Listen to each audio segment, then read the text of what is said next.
और उताई है वो महीना आया है जो सिमरन करता है।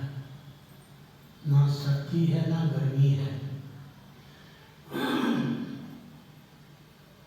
आप मौसम देखते हैं, किस मौसम में असी तरक्की करिए। भगती के मार्ग में आके भगत जन की करते हैं, वो मालक का सिमरन की तरक्की करते हैं। जो सर्दी होंगी है तो ठंड लगती है, जो गर्मी होंगी है तो पसीना आता है। और सुख के दुख दो पहलू ने संसार के। ये सुख के दुख तुरे रहने हैं। इन्हां सुखां ते दुखां नूं भोगदियां होइयां असीं घबरा नहीं जाना। असीं की करना है, अपनी लिव नूं सिमरन दे नाल ला के रखना है। और पंजवीं पातशाही गुरु अर्जन देव महाराज जी 12 माह दे विच आके सानू बड़ा सुंदर उपदेश करते हैं। किरत कर्म के विछड़े कर कृपा मेलो राम, ये बेनती है। ये सतगुर के चरणों में पंजवीं पातशाही गुरु अर्जन देव महाराज जी बेनती करते हैं। कहते हैं किरत कर्म के विछड़े कर कृपा मेलो राम। ऐ प्रभु ऐ दाता, असीं अपने ही कीते हुए कर्मां करके तेरे तो विछड़ चुके हाँ। साडे ते कृपा करो, दया करो, मेहर करो। सानू किसी भी तरीके अपने चरणों के नाल जोड़ो। चार कुंट दै देश भर में थक आए प्रभ की साम। इस संसार दी चार कूटां हन, जिसनों असीं कहने उत्तर, पश्चिम और पूर्व ते दक्षिण। और पूर्व के पासे साडा मन जाता है, साडे मन की वृत्ति होर हुंदी है। ये 8 कोना हैं, जिसनों असीं कोण कह लेने, वायु कोण आएगी। जिवें गल कि जिस कोण के पासे साडा मन जाता है, उस पासे की साडे अंदर वृत्ति पैदा हो जाती है। जे साडा मन उत्तर दक्षिण जाता है, साडे मन की वृत्ति कुछ होर हुंदी है। पश्चिम की तरफ जाता है, साडे मन की वृत्ति कुछ होर हुंदी है। दक्षिण की तरफ जाता है, साडे मन की वृत्ति फिर बदल जाती है। और जे पूर्व की तरफ जाता है, साडे मन की फिर वृत्ति बदल जाती है। इस तरह में ये 4 कोना होर ने, ईशान कोण आ गई। भाव असी इस कोण दे विच भी जाने हैं, साडे मन की दिशा बदल जाती है। हरेक कोण दे विच जाने हैं, साडी मन की दिशा बदलती है। जो मन की दिशा बदलती है तो फिर की है, साडे विचार जिहड़े, साडे कर्म जिहड़े वो बदलते हैं। असी उस तरह के कर्म करने शुरू कर देंगे हाँ। हमेशा वास्ते बारी कहते 4 कुंट दै देश भर में थक आए प्रभ की शाम। कहते मैं 4 कूटां फिर के वेख लियां ने, मैं भरम गया हाँ। और भरम के मैं गल की देखिया है कि मैनूं कुछ चीज़ नज़र नहीं आ रही जिहड़ी तेरे नाल जोड़ सके। हे प्रभु, मैं थक के हार के ऐ दाता तेरी शरणा विच आया हाँ। और धेन दुद्धे ते बाहरी किते ना आवे काम। ये गुरु अर्जन देव महाराज जी अपने सतगुरु रामदास जी के अगे बेनती करते हैं। कहते हैं कि धेन दुद्धे ते बाहरी, कहते जिस तरह एक गऊ है, उसनों असी चारा चंगा पाउंदे हाँ, वंड वड़ेवा भी पा दिंदे हाँ। और उसकी असीं चंगी तरह हिफाजत करते हाँ। उसनों असी पानी भी दिंदे हाँ, असी उसका हर तरह गर्मी सर्दी विच ख्याल रखते हाँ। पर फिर भी जेकर वो दुध ना देवे तो किस काम दी है। इस तरह ही इस शरीर नूं असी की करते हैं, असी रोज़ाना ही खुराक दिंदे हाँ। 3 टाइम खुराक दिंदे हाँ, 2 टाइम खुराक दिंदे हाँ, जां असी 4 टाइम भी खुराक दिंदे हाँ। जो जीव मन नूं चाहुंदा है वो झट हाजिर करके इसके अगे रख देने हाँ।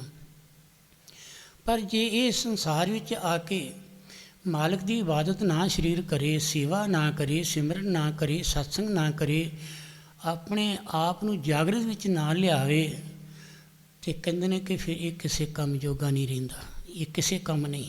4 तो कहते ने धेन दुद्धे ते बाहरी कितना आवे काम। कहते ये तो वो हिसाब बन गया जिवें जल बिन शाख मिलावटी उपजे ना ही धाम। कहते बूटा लाने असी पहला की करते हैं, उस बूटे लाउन लगे बड़ी हुशियारी दे नाल चंगी मिट्टी देने, खाद भी पाने हाँ, और फिर की करते हैं उसनों असी की करने बूटे में बड़े प्यार नाल ला के पानी देने हाँ, फिर ये रोज़ हिफाजत करते हाँ। हुण इस तरह ही शरीर के नाल तुलना हो रही है। असी शरीर नूं की करने, असी मल मल के साफ करते हाँ, चंगे कपड़े दिंदे हाँ, चंगा खाना दिंदे हाँ, और चंगी जगह बैठण वास्ते असी लभदे हाँ, चंगा घर बना लैंदे हाँ। पर फिर भी जे संसार विच आके शरीर जिहड़ा है मालक की बंदगी नहीं करता, मालक का सिमरन नहीं करता, तो कहते किहड़े काम है संसार विच, किसी काम नहीं आउंदा। तो कहते हर ना ना मिलिए साजना कत पाइए विश्राम। कहते मन नूं चैन नहीं है, धन ज़्यादा है फिर भी रोंदा है, पुत्र धियां ने तां भी रोंदा है, जे गलकी नौकरी मिली है तां भी रोंदा है, जे घर का कारोबार है उहदे विच भी चंगा काम चलदा है तां भी रोंदा है। कहते ने ये मन की जिहड़ी कल्पना है, मन की जिहड़ी मन का दुख है, ये किवें खलोवे विश्राम। कहते ने किवें खलोवे, किवें अपना मन साडा एक जगह टिके। कहते जित घर हर कंत ना प्रगटई सो नगर से ग्राम। कहते ने जिस घर का मालक किते बाहर जाता है वो घर विच नहीं रहिंदा, घरों बाहर निकल जाता है, वो घर किसी काम का नहीं। वो जी जिहड़े ने आप मारा हो के तबाह हो जाणगे। इस्त्री जिहड़ी है वो वेखदी रहिंदी है कदों आवे ते कदों मैं उहदे नाल अपने दिल का दुख सुख फोलां। तो कहते ने इस तरह ही ये शरीर खाली का खाली है, संसार भी खा भी रहा है, हंडा भी रहा है, ये चल फिर भी रहा है, कारोबार संसार दे भी कर रहा है, पर मन नूं चैन नहीं, मन नूं संतोख नहीं है। तो कहते ने जदों गल की परमात्मा अंदर नहीं है, जीव आत्मा जिहड़ी है वो परमात्मा दी राह तकदी है। कदों मेरे अंदर जागृति आवे, कदों मैं मालक नाल जुड़ा, कदों मेरा प्रीतम पति मेरे अंदर निवास करे, तो कदों मैं गल की इस संसार के बंधना तो आज़ाद हो के अपने मालक विच लीन हो जावां। तो कहते हैं सरबी सिंगाल तंबोल रस। हुण इत्थे आ गई संसार के सुखां की गल। सरबी सिंगाल तंबोल रस सन दे ही सब खाम।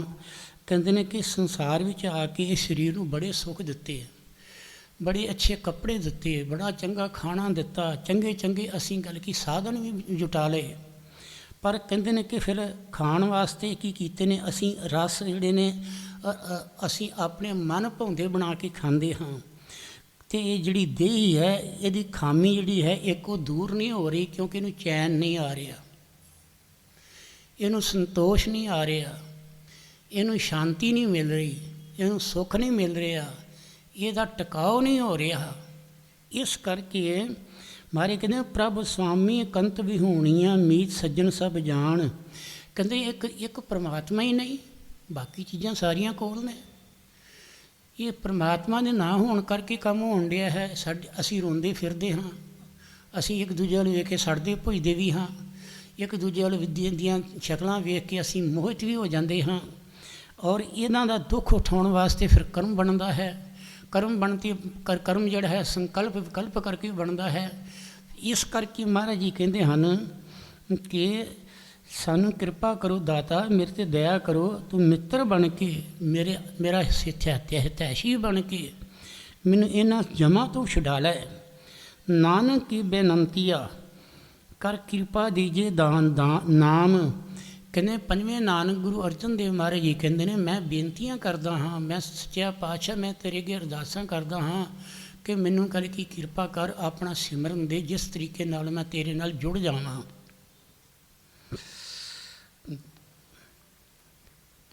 हर मेलो स्वामी संग प्रभ जिसका नेचल धाम। हुण कौन मेले, वो जिहड़ा धाम है मालक दा उस तक कौन लैके जावे। ਜੋ ਉਸ ਦਾ ਵਾਕਫਕਾਰ ਹੋਵੇਗਾ, ਜੋ ਉਸ ਦਾ ਰਾਹੀ ਹੋਵੇਗਾ, ਜੋ ਜਿਸ ਨੇ ਵੇਖਿਆ ਹੋਵੇਗਾ, ਜਿਸ ਨਾਲ ਉਹ ਜੁੜਿਆ ਹੋਵੇਗਾ, ਜਿਸ ਨੂੰ ਸ਼ਾਂਤੀ ਹੋਵੇਗੀ, ਅਸੀਂ ਉਹਨਾਂ ਦੇ ਚਰਨੀ ਲੱਗਦੇ ਹਾਂ। ਜੋ ਉਹਨਾਂ ਮਹਾਤਮਾ ਦੇ ਲੋਕਾਂ ਦੇ ਕੋਲ ਜਾਂਦੇ ਹਾਂ, ਉਹਨਾਂ ਸੰਤਾਂ ਲੋਕਾਂ ਦੇ ਕੋਲ ਜਾਂਦੇ ਹਾਂ, ਉਹਨਾਂ ਅੱਗੇ ਬੇਨਤੀਆਂ ਕਰਦੇ ਹਾਂ, ਸੱਚਾ ਪਾਤਸ਼ਾਹ ਜਿਸ ਤਰ੍ਹਾਂ ਆਪ ਸੁਖੀ ਹੋ, ਤੁਹਾਡੇ ਕੋਲ ਕੁਛ ਵੀ ਨਹੀਂ ਤਾਂ ਵੀ ਤੁਸੀਂ ਬੜੇ ਸੁਖੀ ਹੋ, ਸਾਡੇ ਕੋਲ ਸਭ ਕੁਛ ਹੈ, ਅਸੀਂ ਫਿਰ ਵੀ ਬੜੀ ਦੁਖੀ ਹਾਂ, ਅਤੇ ਕਿਰਪਾ ਕਰੋ ਸਾਡੇ 'ਤੇ ਦਇਆ ਕਰੋ। ਸਾਨੂੰ ਗੱਲ ਕੀ ਉਹ ਨਿਸ਼ਚਲ ਧਾਮ ਦੇ ਬਾਰੇ ਭਾਵ ਪਰਲੋਕ ਦਾ ਰਸਤਾ ਦੱਸ ਦਿਓ, ਅਲੋਕ ਵਿੱਚ ਚਲੇ ਜਾਈਏ ਜਿੱਥੇ ਕੋਈ ਲੋਕਾਂ ਦਾ ਦੂਜਾ ਨਾ ਹੋਵੇ। ਅੱਗੋਂ ਮਹੀਨਾ ਜਿਹੜਾ ਹੈ ਅੱਜ ਦਾ ਕੀ ਪੇਸ਼ ਕਰ ਰਿਹਾ ਹੈ, ਮਹਾਰਾਜ ਜੀ ਕਹਿੰਦੇ ਹਨ, ਚੇਤ ਗੋਬਿੰਦ ਅਰਾਧੀਏ ਹੋਵੇ ਆਨੰਦ ਘਣਾ, ਸੰਤ ਜਨਾ ਮਿਲ ਪਾਈਏ ਰਸਨਾ ਨਾਮ ਭਣਾ। ਕਹਿੰਦੇ ਨੇ ਦਾਤਾ ਚੇਤਰ ਦਾ ਮਹੀਨਾ ਚੜ੍ਹ ਗਿਆ ਹੈ, ਚੇਤਰ ਦੇ ਮਹੀਨੇ ਵਿੱਚ ਕਿਰਪਾ ਕਰ ਅਸੀਂ ਆਪਣੇ ਮਾਲਕ ਦੀ ਆਰਾਧਨਾ ਕਰੀਏ। ਨਾ ਹੁਣ ਸਰਦੀ ਹੈ, ਨਾ ਹੁਣ ਗਰਮੀ ਹੈ, ਬੜੀ ਸੁੰਦਰ ਰੁੱਤ ਹੈ, ਅਤੇ ਮੇਰੇ ਮਨ ਵਿੱਚ ਇਸ ਤਰ੍ਹਾਂ ਜਿਸ ਤਰ੍ਹਾਂ ਸਰੀਰ ਨੂੰ ਆਨੰਦ ਮਿਲ ਰਿਹਾ ਹੈ, ਇਸ ਤਰ੍ਹਾਂ ਮੇਰੇ ਮਨ ਨੂੰ ਆਨੰਦ ਮਿਲੇ ਤੇਰਾ ਨਾਮ ਜਪ ਕੇ, ਤੇਰਾ ਸਿਮਰਨ ਕਰਕੇ। ਉਹ ਮਿਲਦਾ ਕਿੱਥੋਂ ਹੈ? ਮਹਾਰਾਜ ਜੀ ਆਪ ਹੀ ਸਵਾਲ ਕਰੀ ਜਾਂਦੇ ਹਨ, ਆਪ ਹੀ ਜਵਾਬ ਦੇਣ ਵਾਸਤੇ ਤਿਆਰ ਹਨ। ਸੰਤ ਜਨਾਂ ਮਿਲ ਪਾਈਏ ਹਰ ਰਸਨਾ ਨਾਮ ਭਣਾ।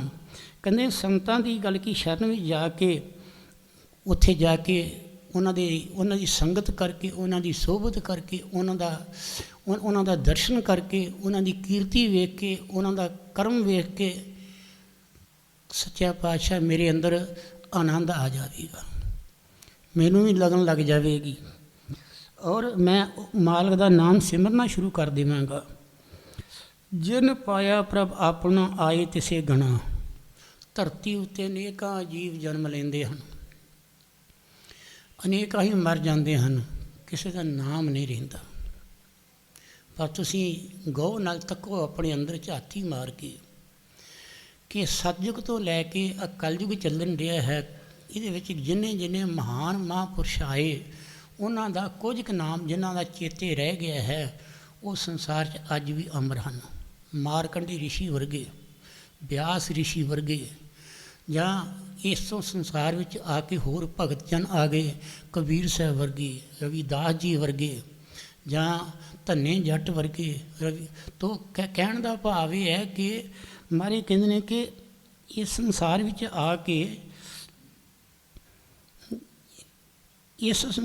ਆ ਕੇ ਕਹਿੰਦੇ ਜਿਨ ਪਾਇਆ ਪ੍ਰਭ ਆਪਣਾ ਆਏ ਤਿਸੇ ਗਣਾ। ਗਿਣਤੀ ਉਹਨਾਂ ਲੋਕਾਂ ਦੀ ਜਿਨ੍ਹਾਂ ਦਾ ਸੰਸਾਰ 'ਚ ਨਾਂ ਰਹਿ ਜਾਂਦਾ ਹੈ, ਜਿਨ੍ਹਾਂ ਦੀ ਜੀਵਨ ਗਾਥਾ ਪੜ੍ਹ ਕੇ ਲੋਕ ਆਪਣਾ ਮਾਰਗ ਪਕੜਦੇ ਹਨ, ਉਹਨਾਂ ਦਾ ਸੰਸਾਰ ਵਿੱਚ ਆਉਣਾ ਸਫਲ ਹੋ ਜਾਂਦਾ ਹੈ।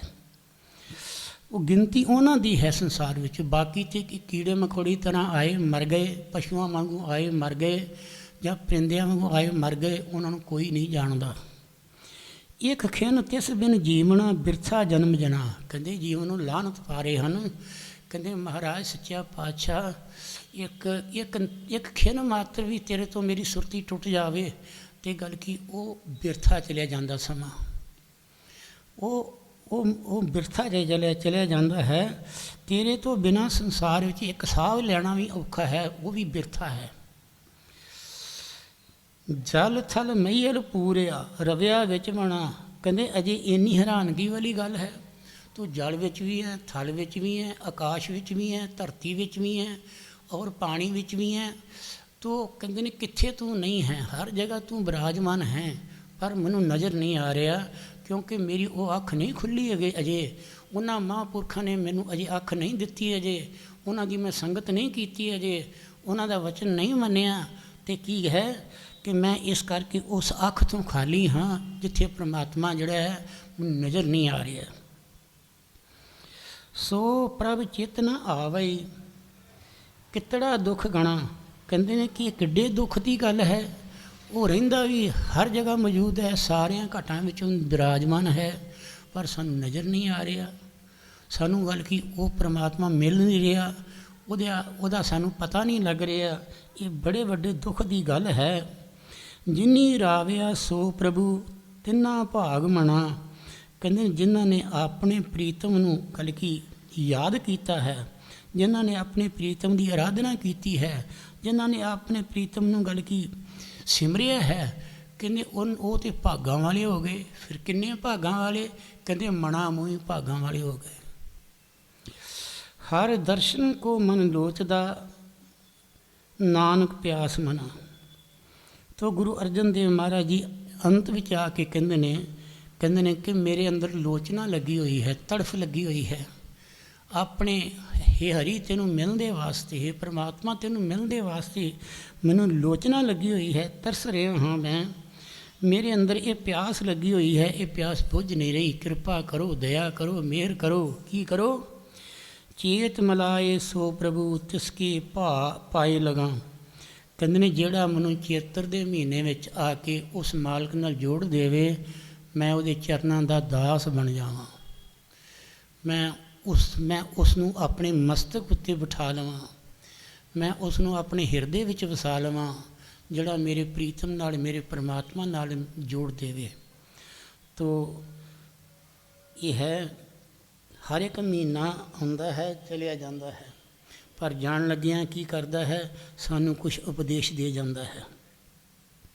ਪਰ ਅਸੀਂ ਕੀ ਕਰਦੇ ਹਾਂ? ਸੁਣ ਲੈਂਦੇ ਹਾਂ, ਇੱਕ ਕੰਨੋਂ ਸੁਣਿਆ ਦੂਜੇ ਕੰਨੇ ਕੱਢ ਦਿੰਦੇ ਹਾਂ।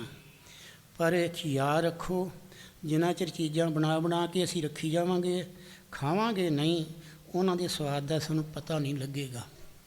ਇਸ ਕਰਕੇ ਪਿਆਰੀ ਸਾਧ ਸੰਗਤ, ਸਾਡੇ ਜੀਵਨ ਵਿੱਚ ਜਿਸ ਤਰ੍ਹਾਂ ਅਸੀਂ ਹਰ ਕੰਮ ਨੂੰ ਆਪਣਾ ਨਿਯਮਨ ਦੇ ਨਾਲ ਅਸੀਂ ਬਣਾਇਆ ਹੈ ਕਿ ਅਸੀਂ ਸਵੇਰੇ ਉੱਠਣਾ ਹੈ, ਕਾਰੋਬਾਰ ਕਰਨਾ ਹੈ, ਜਾਂ ਘਰ ਵਿੱਚ ਜਿਹਦਾ ਕਰਮ ਹੈ ਰਸੋਈ ਬਣਾਉਣੀ, ਉਹ ਰਸੋਈ ਬਣਾਉਂਦੀ ਹੈ, ਜਾਂ ਉਹ ਕੀ ਕਰਦੀ ਹੈ ਘਰ ਦੇ ਜੀਵਾਂ ਨੂੰ ਪਾਲ ਕੇ ਤਿਆਰ ਕਰਕੇ ਸਕੂਲ ਭੇਜਦੀ ਹੈ, ਉਹਦਾ ਕਰਮ ਹੈ। ਇਸ ਤਰ੍ਹਾਂ ਹੀ ਸਾਨੂੰ ਗੱਲ ਕੀ ਸਾਨੂੰ ਆਪਣੇ ਜੀਵਨ ਵਿੱਚ ਇੱਕ ਫਰਿਸ਼ਤ ਬਣਾਉਣੀ ਚਾਹੀਦੀ ਹੈ ਕਿ ਮੇਰਾ ਕੋਈ ਸਮਾਂ ਸਿਮਰਨ ਦਾ ਮੈਨੂੰ ਰੱਖਣਾ ਚਾਹੀਦਾ ਹੈ। ਗ੍ਰਸਤੀ ਵਾਸਤੇ ਇਹ ਬਣਾਉਣਾ ਜ਼ਰੂਰੀ ਹੈ। ਸਾਧੂ ਵਾਸਤੇ ਸਦਾ ਵਾਸਤੇ ਸਿਮਰਨ ਕਰਨਾ ਜ਼ਰੂਰੀ ਹੈ, ਕਿਉਂਕਿ ਮਹਾਰਾਜ ਇਸੇ ਕਰਕੇ ਕਹਿੰਦੇ ਨੇ ਸਾਧ ਸਾਧ ਸਿਮਰੋ ਗੋਬਿੰਦ ਮਨ ਅੰਤਰ ਕੀ ਉਤਰੇ ਚਿੰਦ। ਆਪਣੀ ਬਿਰਤੀ ਨੂੰ ਸਾਧੂ ਬਣਾ ਲਓ, ਆਪਣੀ ਬਿਰਤੀ ਨੂੰ ਗੱਲ ਕੀ ਕਰੋ? ਸਾਧੂ ਬਣਾ ਲਓ। ਉਠਤ ਬੈਠ ਸੋਵਤ ਨਾਮ ਕਹੋ ਨਾਨਕ ਜਾ ਕੇ ਸਦਕਾਮ। ਕਹਿੰਦੇ ਨੇ ਜਦੋਂ ਸਮਾਂ ਨਹੀਂ ਮਿਲਦਾ ਘਰ ਵਿੱਚ, ਆਪਾਂ ਕੀ ਕਰਨੇ ਆ? ਸੌਣ ਵਾਸਤੇ ਸਮਾਂ ਤਾਂ ਮਿਲ ਹੀ ਜਾਂਦਾ ਹੈ। ਔਰ ਕੀ ਕਰਨਾ ਚਾਹੀਦਾ ਹੈ? ਸਾਨੂੰ ਸੌਣ ਲੱਗਿਆਂ ਸਿਮਰਨ ਕਰਦੇ ਸੌਣਾ ਚਾਹੀਦਾ ਹੈ। ਔਰ ਕੀ ਹੈ? ਇੱਕ ਤਾਂ ਸੁਪਨਾ ਵੀ ਮਾੜਾ ਨਹੀਂ ਆਉਂਦਾ, ਇੱਕ ਰਾਤ ਵੀ ਚੰਗੀ ਨਿਕਲ ਜਾਏਗੀ। ਫਿਰ ਅਸੀਂ ਇਸ਼ਨਾਨ ਕਰਦੇ ਹਾਂ, ਜਦੋਂ ਇਸ਼ਨਾਨ ਕਰਦੇ ਹਾਂ ਸਾਡਾ ਸਿਮਰਨ ਚਾਲੂ ਹੋ ਜਾਣਾ ਚਾਹੀਦਾ ਹੈ ਉੱਠਦਿਆਂ ਸਾਰ ਹੀ। ਔਰ ਕੀ ਹੈ? ਸਾਡਾ ਉਹ ਵੀ ਸਮਾਂ ਲੇਖੇ ਵਿੱਚ ਆ ਜਾਂਦਾ ਹੈ। ਅਸੀਂ ਕੋਈ ਘਰ ਦਾ ਕੰਮ ਕਰਦੇ ਹਾਂ ਜਿੱਥੇ ਸਾਨੂੰ ਬੁਲਾਉਂਦਾ ਕੋਈ ਨਹੀਂ ਹੈ, ਅਸੀਂ ਕੀ ਕਰਦੇ ਹਾਂ? ਉਸ ਵੇਲੇ ਸਿਮਰਨ ਕਰਨਾ ਸ਼ੁਰੂ ਕਰ ਦਈਏ, ਸਾਡਾ ਉਹ ਵੀ ਸਮਾਂ ਲੇਖੇ ਵਿੱਚ ਆ ਜਾਂਦਾ ਹੈ। ਇਸ ਕਰਕੇ ਪਿਆਰੀ ਸਾਧ ਸੰਗਤ, ਸਿਮਰਨ ਤੋਂ ਬਿਨਾਂ ਇਹ ਜੀਵ ਬੇਅਰਥ ਹੈ। ਸਿਮਰਨ ਤੋਂ ਬਿਨਾਂ ਇਹ ਜੀਵ ਦੇ ਪੱਲੇ ਕੁਛ ਵੀ ਨਹੀਂ ਹੈ। ਕਿਉਂ? 3 ਚੀਜ਼ਾਂ ਇਸ ਸਰੀਰ ਨੂੰ ਦਿੱਤੀਆਂ ਨੇ, ਉਹ ਮੈਂ ਬਾਰ ਕਹਿੰਦਾ ਹੈ, ਕਿਉਂਕਿ ਮੈਨੂੰ ਜੋ ਉਹਦੇ ਵਿੱਚੋਂ ਮਿਲਿਆ ਹੈ ਮੈਂ ਉਹ ਬਸ ਤੁਹਾਡੇ ਸਾਹਮਣੇ ਅੱਗੇ ਜ਼ੁਬਾਨ ਰਾਹੀਂ ਮੂੰਹ 'ਤੇ ਰੱਖ ਰਿਹਾ ਹਾਂ। ਉਹ ਹਰ ਇੱਕ ਨੇ ਰੱਖੀਆਂ ਨੇ। ਗੁਰੂ ਨਾਨਕ ਦੇਵ ਜੀ ਨੇ ਰੱਖੀਆਂ ਨੇ, ਗੁਰੂ ਅੰਗਦ ਦੇਵ ਜੀ ਨੇ ਰੱਖੀਆਂ ਨੇ, ਗੁਰੂ ਅਮਰਦਾਸ ਜੀ ਨੇ ਰੱਖੀਆਂ ਨੇ, ਜਾਂ ਹੋਰ ਸੰਤ ਮਹਾਤਮਾ ਆਏ, ਕਬੀਰ ਸਾਹਿਬ ਵਰਗੇ, ਨਾਮਦੇਵ ਜੀ ਵਰਗੇ, ਰਵਿਦਾਸ ਵਰਗੇ, ਸਾਰਿਆਂ ਨੇ ਆਪਣਾ ਅਨੁਭਵ ਰੱਖਿਆ ਹੈ, ਬਾਣੀ ਦੇ ਜ਼ਰੀਏ ਰੱਖਿਆ ਹੈ, ਉਸ ਤਰ੍ਹਾਂ ਰੱਖਿਆ ਹੈ। ਅਸੀਂ ਉਹਨਾਂ ਦੇ ਵਚਨਾਂ ਨੂੰ ਅਸੀਂ ਕੀ ਕਰਨੇ ਆ ਕਿ ਅਸੀਂ ਅਦੂਲ ਦਿੰਦੇ ਹਾਂ। ਇਸ ਕਰਕੇ ਅਸੀਂ ਦੁਖੀ ਹਾਂ, ਇਸ ਕਰਕੇ ਅਸੀਂ ਪਰਮਾਤਮਾ ਤੋਂ ਦੂਰ ਹਾਂ, ਇਸ ਕਰਕੇ ਸਾਡਾ ਜੀਵਨ ਬੇਅਰਥ ਜਾ ਰਿਹਾ ਹੈ। ਕਹਿੰਦੇ ਨਰ ਘੜੇ ਪਸ਼ੂ ਘੜੇ ਭੁੱਲਾ ਸਿੰਘ ਔਰ ਪੂਛ, ਨਾਮ ਬਾਜੋ ਬੰਦਿਆ ਧ੍ਰਿਗ ਦਾੜੀ ਧ੍ਰਿਗ ਮੂਛ। ਕਹਿੰਦੇ ਨੇ ਸਿਰਫ ਇੱਕ ਸੰਸਾਰ ਵਿੱਚ ਆ ਕੇ ਪਸ਼ੂਆਂ ਤੋਂ ਬਿਨਾਂ ਤੇਰੇ ਸਿਰ 'ਤੇ ਸਿੰਘ ਹੀ ਨਹੀਂ ਹਨ। ਅਨੋਖੀ ਚੀਜ਼ ਤਾਂ ਇਹੋ ਹੀ ਹੈ ਨਾ ਕਿ ਤੂੰ ਤੁਰਦਾ ਫਿਰਦਾ ਹੈ, ਤੂੰ ਆਜ਼ਾਦ ਹੈ। ਪਰ ਪਿਆਰੀ ਸਾਧ ਸੰਗਤ ਦੇ ਅੰਦਰ ਗਿਆਨ ਨਹੀਂ ਤੇ ਤੇਰੇ ਅੰਦਰ ਗੱਲ ਕੀ ਹੈ? ਬਿਰਤੀ ਪਸ਼ੂਆਂ ਵਾਲੀ ਆ ਜਾਂਦੀ ਹੈ। 5ਵਾਂ ਤੱਤ ਕਿਹੜਾ? ਬੁੱਧੀ ਦਾ ਹੈ। ਗੁਰੂ ਅਰਜਨ ਦੇਵ ਜੀ ਕਹਿੰਦੇ ਨੇ ਅਤੀ ਸੁੰਦਰ, ਜੇ ਸੁੰਦਰ ਦੇਹ ਪ੍ਰਾਪਤ ਕਰ ਲਈ ਹੈ, ਅਤੀ ਸੁੰਦਰ, ਬਹੁਤ ਜ਼ਿਆਦਾ ਸੁੰਦਰ ਦੇਹ ਹੈ। ਅਤੀ ਸੁੰਦਰ, ਕੁਲੀਨ, ਚਤਰਮੁਖ, ਗਿਆਨੀ, ਧਨਵੰਤ, ਮਿਰਤ ਕਹੀਏ ਨਾਨਕਾ ਜੇ ਪ੍ਰੀਤ ਨਹੀਂ ਭਗਵੰਤ। ਕਹਿੰਦੇ ਉਹ ਧਰਤੀ ਉੱਤੇ ਗੱਲ ਕੀ ਕਿੰਨੀਆਂ ਵੀ ਵਡਿਆਈਆਂ ਨੇ ਉਹਦੇ ਅੰਦਰ, ਉਹਦਾ ਸੁੰਦਰ ਸਰੂਪ ਹੈ, ਉਹਦਾ ਆਕਰਸ਼ਣ ਵੀ ਸੁੰਦਰ ਹੈ, ਉਹਦੇ ਵਸਤਰ ਵੀ ਸੁੰਦਰ ਹਨ, ਉਹਦੀ ਬੋਲੀ ਵੀ ਸੁੰਦਰ ਹੈ, ਉਹਦੀਆਂ ਅੱਖਾਂ ਵੀ ਸੁੰਦਰ ਹਨ, ਉਹਦਾ ਸਾਰਾ ਸਰੂਪ ਸਰੀਰ ਦਾ ਸੁੰਦਰ ਹੈ। ਪਰ ਇੱਕ ਮਾਲਕ ਨਾਲ ਜੇ ਪ੍ਰੀਤ ਨਹੀਂ ਹੈ ਤੇ ਕਹਿੰਦੇ ਨੇ ਉਹ ਧਰਤੀ ਉੱਤੇ ਤੁਰਦਾ ਫਿਰਦਾ ਇੱਕ ਮੁਰਦਾ ਹੈ ਮਨੁੱਖੀ ਜਨਮ ਵਿੱਚ। ਇਸ ਕਰਕੇ ਪਿਆਰੀ ਸਾਧ ਸੰਗਤ ਥੋੜ੍ਹਾ ਸਮਾਂ ਕੱਢ ਕੇ ਨਾਮ ਜਪਿਆ ਕਰੋ, ਸਿਮਰਨ ਕਰਕੇ, ਸੇਵਾ ਕਰਕੇ, ਸਤਸੰਗ ਕਰਕੇ ਆਪਣੇ ਜੀਵਨ ਨੂੰ ਸਾਰਥਕ ਕਰੋ। ਬੋਲੋ ਸ਼੍ਰੀ ਸਤਿਗੁਰੂ ਦੇਵ ਮਹਾਰਾਜ ਕੀ ਜੈ।